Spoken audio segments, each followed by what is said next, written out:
سعود شکیل نے test cricket میں ایک بڑا ورلڈ ریکارڈ اپنے نام کر لیا۔ انہوں نے انڈیا کے سنیل گواسکر، پاکستان کے سعید احمد، ویسٹ انڈیز کے باسل بچر اور نیوزی لینڈ کے بیرٹ سٹکلف کو پیچھے چھوڑتے ہوئے یہ کارنامہ سر انجام دیا۔ سعود شکیل نے سری لنکا کے خلاف جاری دوسرے ٹیسٹ میچ کے تیسرے دن یہ کارنامہ سر انجام دیا۔ السلام علیکم دوستو، میں ہوں محمد شہزاد اور آپ دیکھ رہے ہیں میرا فیس بک اور یوٹیوب چینل کرکٹ شہزاد۔ اگر آپ میرے چینل پر نیو ہیں تو آپ سے گزارش ہے کہ چینل کو سبسکرائب کر کے بیل آئیکن کو آل پر پریس کر دیں تاکہ کرکٹ کے متعلق ایسی مزید معلوماتی ویڈیوز کا نوٹیفیکیشن بر وقت آپ تک پہنچے۔ شروع کرتے ہیں ویڈیو کی ڈیٹیل۔ دوستو، پاکستان اور سری لنکا کے درمیان دو ٹیسٹ میچز کی سیریز کا دوسرا ٹیسٹ میچ کولمبو میں جاری ہے۔ سری لنکا نے ٹاس جیت کر پہلے بیٹنگ کا فیصلہ کیا، جسے نسیم شاہ اور ابرار احمد کی تباہ کن باؤلنگ نے غلط ثابت کیا اور سری لنکا کی پوری ٹیم ابرار احمد اور نسیم شاہ کے سامنے صرف اور صرف 166 رنز پر ڈھیر ہو گئی۔ دھننجے ڈی سلوا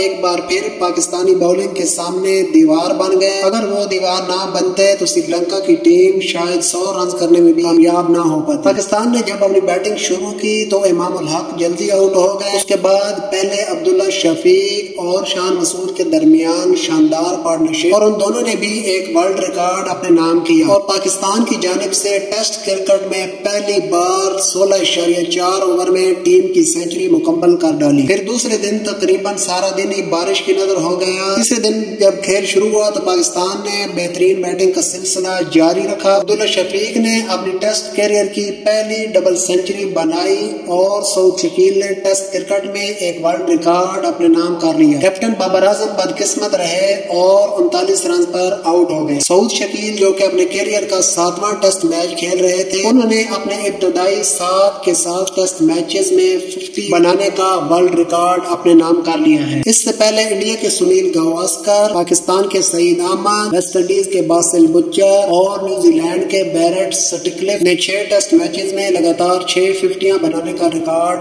اپنے نام کے ساتھ جوڑ رکھا تھا۔ دوستو، یہ تھی آج کی معلوماتی ویڈیو۔ امید کرتا ہوں آپ کو پسند آئی ہوگی۔ اگر پسند آئی تو ویڈیو کو لائک، شیئر اور کمنٹ کریں۔ ملتے ہیں اگلی ویڈیو میں، تب تک کے لیے اللہ حافظ۔